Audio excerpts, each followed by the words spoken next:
Hello dear students, our today lecture 3 is numerical of Z transform. Students first numerical है find the Z transform of the following sequence. आपको एक sequence दी हुई है un equal 25 से लेके 5 तक और n की वैल्यू जो है वो कहाँ से कहाँ वेरी करेगी -3 से लेके 4 तक वेरी करेगी। ठीक है, किस तरीके से वेरी करती है वो आप देखो। आपके पास में एक फॉर्मूला लिखा हुआ है, ये फॉर्मूला किसका होता है जेड ट्रांसफॉर्म का ऑफ सीक्वेंस un। अब इसको चलाना कहाँ तक है, इसको चलाना अपने को देखो n की वैल्यू अपने को -∞ से इन्फिनिटी होती है, बट आपको दी हुई कितनी है -3 से 4। तो आप यहाँ करोगे n इज इक्वल -3 से 4 और यहाँ लिखोगे un z की पावर -n। अब आप un की वैल्यूज लिखते जाओगे, जैसे n की वैल्यू पुट करो -3 तो यहाँ पर भी -3 होगा, सॉरी यहाँ पर -3 और यहाँ पर -3, तो ये बनेगा u -3 z की पावर -n की वैल्यू -3। ठीक है, इस तरीके से ये वैल्यूज लिखते जाएंगे अपन। फिर n की वैल्यू 2 कर दिया -2, सॉरी फिर n की वैल्यू -1 कर दी, n की वैल्यू 0 रखी, n की वैल्यू 1 2 3 और 4 तक लिख दिया। ठीक है, अब यहाँ पर जो वैल्यूज होते हैं स्टूडेंट्स, ये जो वैल्यूज होती हैं ये किस तरीके से डिफाइन होती हैं, जो आपको सीक्वेंस दी हुई है वो क्या बता रहा है कि पहली वैल्यू कहाँ पर है। ये जो पहली वैल्यू होती है आपकी ये क्या कहलाएगी, ये कहलाएगी u -3, ये हो गई u -2, u -1, ये हो जाएगी आपकी u0, u1, u2, u3 and u4। इस तरीके से आपको ये सारी वैल्यू डिफाइन होगी। ठीक है, तो गिवन सीक्वेंस होगी। अगर n की वैल्यू मान लो ये जो कहता है कि 0 to 7 है, ऐसे बोलता 0 to 7, इस तरीके से बोलता, तो ये u0 से स्टार्ट होता है, u0 u1 u2 u3 u4 u5 u6 u7, इस तरीके से चलता है। बट आपको कहाँ से कहाँ डिफाइन करवाया है, -3 से 4 तक डिफाइन करवाया है। ओके, अब यहाँ आ जाओ वापस से, देखो u -3 की वैल्यू पुट कर दी हमने यहाँ पर, u -3 की 25 कर दी, u -2 की वैल्यू 10, u -1 की वैल्यू 5, u0 की वैल्यू 3, u1 की वैल्यू 2, u2 की वैल्यू 1, u3 की वैल्यू 0 थी तो मैंने लिखी नहीं है ना, सीधा क्या लिख दिया u4 की वैल्यू ये लिख दी 5। ठीक है, अब इसके अलावा क्या क्या किया है देखो, -3 हो गया तो जेड क्यूब बन गया यहाँ पे, ये जेड क्यूब बन गया, -2 हो गया तो जेड स्क्वायर बन गया, यहाँ जेड की पावर 1 बन गया, और जेड की पावर -0 या जेड की पावर 0 क्या होता है हमेशा 1 होता है, इसलिए ओनली क्या रहा 3 रहा। जेड इनवर्स को क्या लिख सकते हो 1/z लिख दिया, जेड की पावर -2 को 1/z स्क्वायर लिख दिया, और जेड की पावर -4 को 1/z की पावर 4 लिख दिया, तो ये अपना आंसर हो गया। तो ईजी एकदम। चलो एक नेक्स्ट क्वेश्चन और देखते हैं, find the Z transform of unit impulse function which is given by del n. देखो ये जो आपको गिवन फंक्शन दिया हुआ है स्टूडेंट्स, ये कह रहा है कि वन वैल्यू क्या है if n equal 0 and 0 if n is not equal 0। इसका मतलब ये होता है, देखो ये फंक्शन कुछ इस तरीके का है,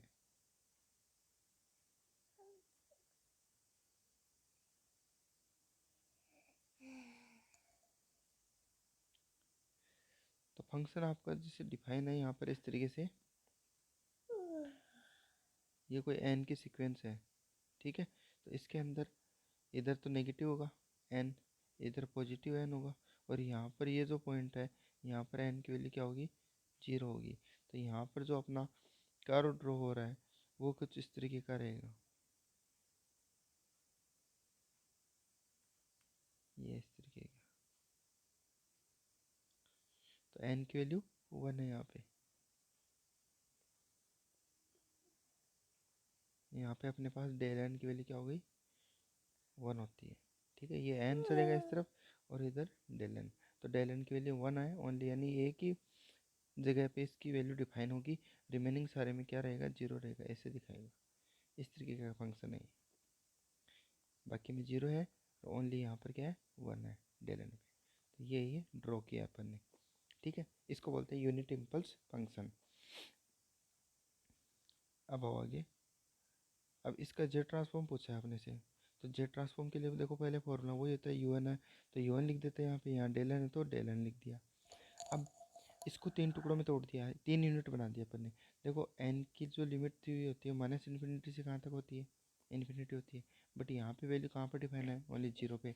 तो इसको तीन पार्ट में डिफाइन किया है। एक तो कर दिया माइनस इन्फिनिटी से, अपन ने तीन पार्ट बना दिए इसके। एक तो बना दिया माइनस इन्फिनिटी से माइनस वन का, एक बना दिया एन इक्वल जीरो, एक बना दिया वन से इन्फिनिटी। तो एन इक्वल माइनस इन्फिनिटी से माइनस वन के अंदर डेल एन की वैल्यू क्या है, जीरो है। और वन से इन्फिनिटी में भी क्या है, जीरो वैल्यू है इसकी। और यहाँ पर डेल एन की वैल्यू कितनी है, वन है। तो यहाँ ये देखो वन आया, और एन की वैल्यू जीरो रखो तो जेड की पावर माइनस जीरो कितना होता है, वन होता है। तो वन इंटू वन, ये देखो डेल जेड की पावर माइनस जीरो क्या होता है, वन। तो वन इंटू वन क्या हो गया, वन आ गया। तो ये आपका आंसर हो गया। तो आई होप आपको समझ में आया होगा कि आपको क्या ध्यान में रखना है कि यूनिट इम्पल्स फंक्शन होता है, उसका जेड ट्रांसफॉर्म हमेशा कितना होता है, वन होता है, ठीक है। थर्ड क्वेश्चन देखो, find the Z transform of u n where u n आपको डिफाइन, देखो क्या किस तरीके से डिफाइन है कि फोर की पावर एन तो कब रहेगा, if n less than zero.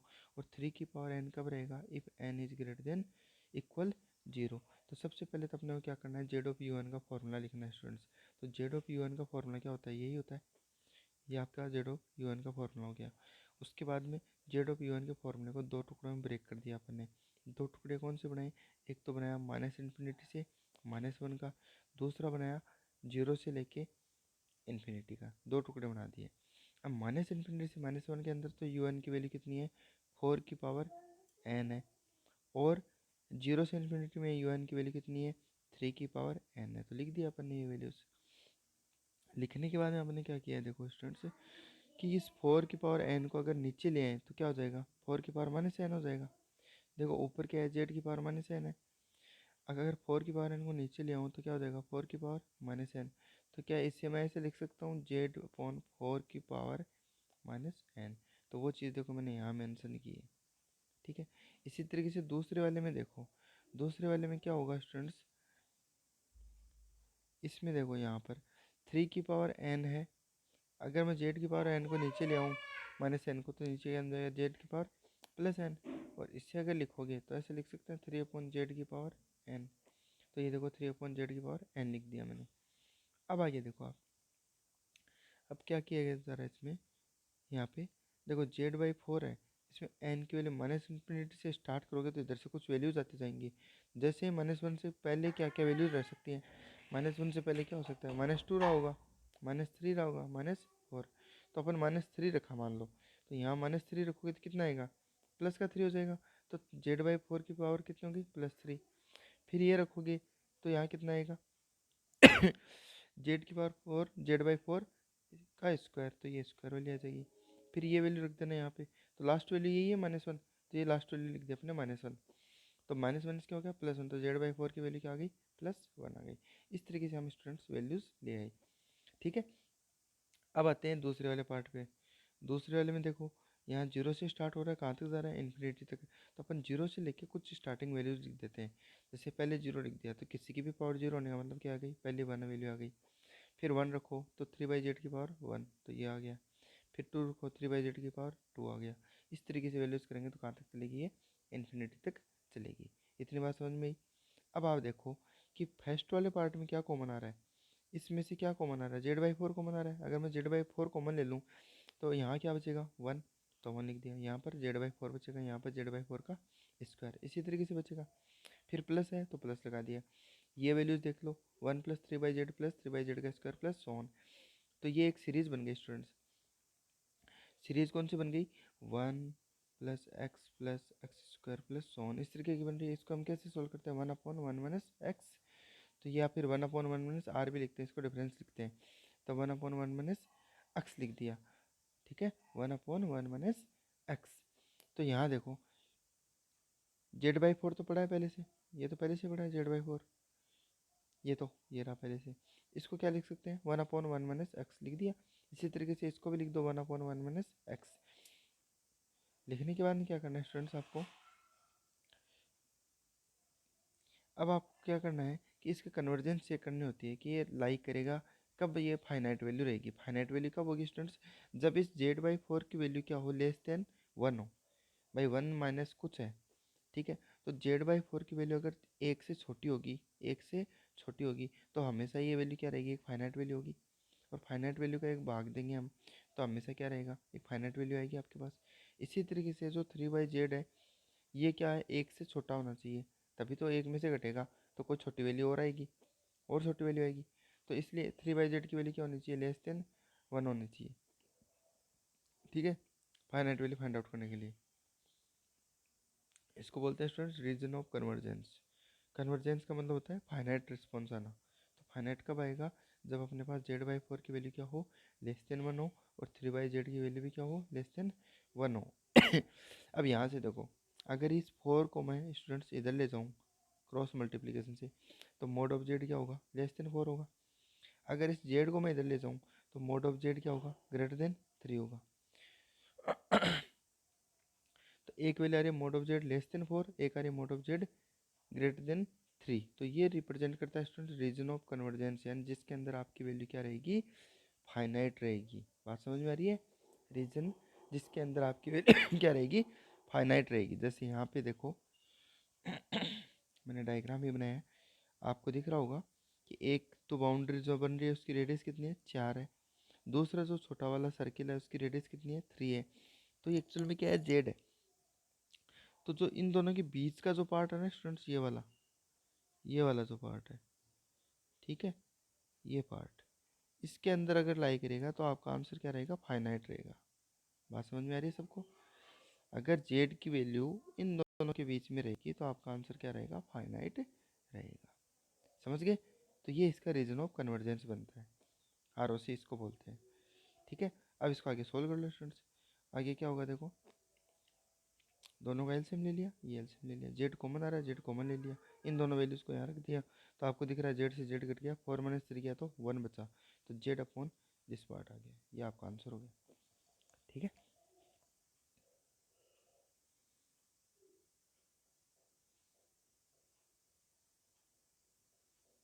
दूसरा देखो, एक क्वेश्चन और देखो लास्ट, ये देखो कि if u of n is equal this part, then find z of un plus 2 for n is greater than equal 0।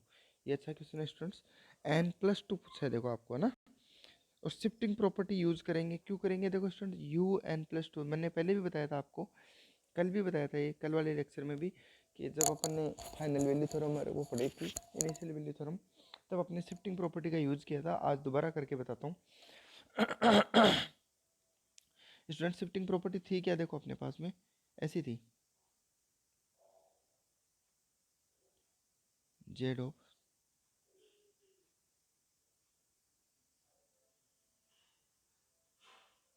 un+k।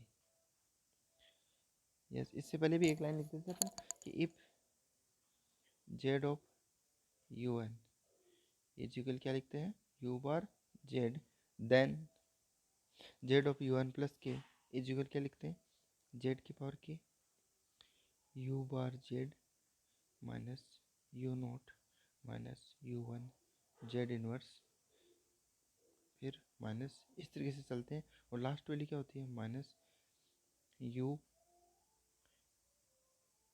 k -1 Z की पावर माइनस, फिर ब्रैकेट में k-1, ऐसी होती है स्टूडेंट्स, पढ़ा होता आपने, ठीक है।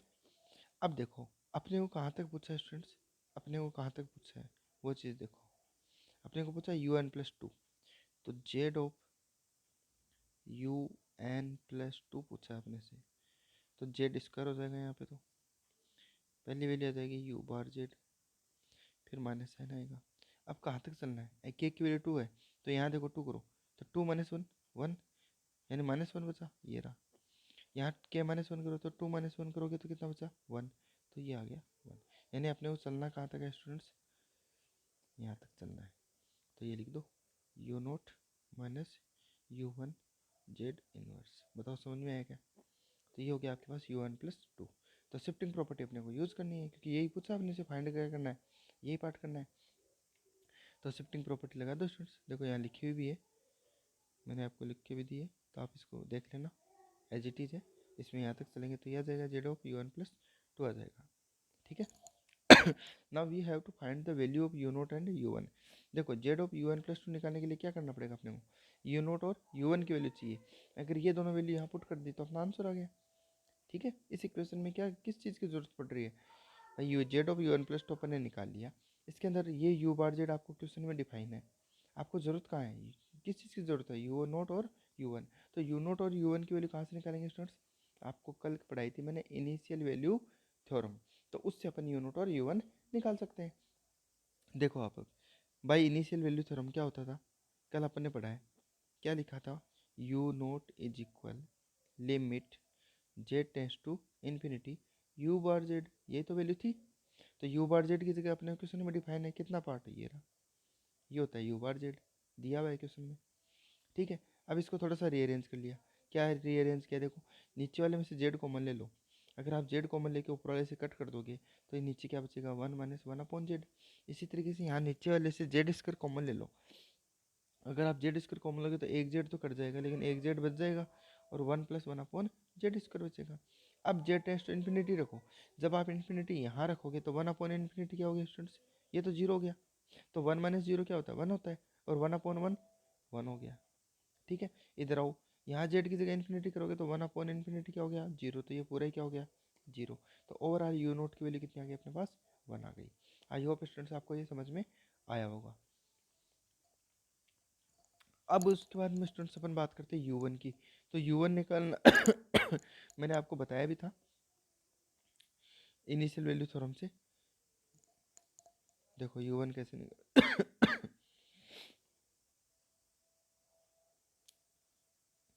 ये फॉर्मूला आपको मैंने अच्छे से बताया था उस दिन कल वाली क्लास में। u1 इजिकल क्या होता है, limit Z tends to infinity Z u bar Z minus u nought होता है।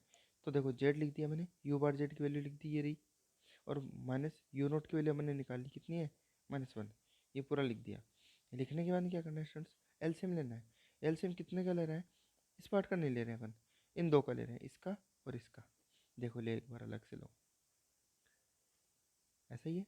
अगर आप इसका एलसीएम लेते हो तो क्या आएगा z-1, यहाँ आएगा z, और ये -1 से मल्टीप्लाई कर दो तो माइनस का z प्लस 1, ये कैंसिल आउट हो गया, क्या बचा 1 अपॉन z-1, ये रहा, लिख दिया, ये एज इट इज लिख दिया यहाँ पे, दिख रहा है।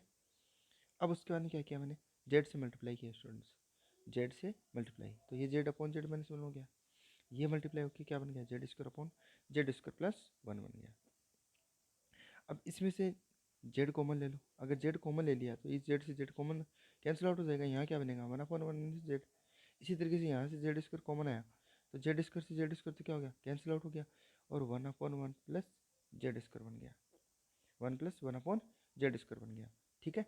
अब जेड टेस्ट इन्फिनिटी रखो, अगर आप इन्फिनिटी रखोगे स्टूडेंट्स तो क्या होगा, देखो यहाँ पर 1 अपॉन इन्फिनिटी बनेगा, जीरो हो गया, यहाँ पर भी 1 अपॉन इन्फिनिटी बनेगा, जीरो हो गया। तो 1 माइनस जीरो हो चाहे 1 प्लस जीरो 1 ही होता है, तो एक तो 1 यहाँ से आया और एक 1 यहाँ से, तो 1 प्लस 1 2 हो जाएगा। तो u1 की वैल्यू कितनी आ गई 2। ये दोनों वैल्यू u नोट और u1 की वैल्यू कमी थी, ये दोनों हमने निकाल ली, ये वैल्यू हम इक्वेशन फर्स्ट में पुट कर देंगे। इक्वेशन फर्स्ट कौन सी है, ये रही, दिख रही है आपको, इसमें हम पुट कर देंगे। तो ये हमने यहाँ पर जेड इसको लिख दिया, ये यू बार जेड हो गया, ये यू नोट की वैल्यू रख दी, यहाँ u1 की वैल्यू रख दी। इसको स्टूडेंट्स एलसीएम लेके सॉल्व करेंगे तो ये अपने पास आंसर हो जाएगा। तो आई होप स्टूडेंट्स आपको जेड ट्रांसफॉर्म की इक्वेशन समझ में आएंगी। फिर भी अगर कोई दिक्कत हो तो आप मेरे से पूछ लेना। Okay students, thank you.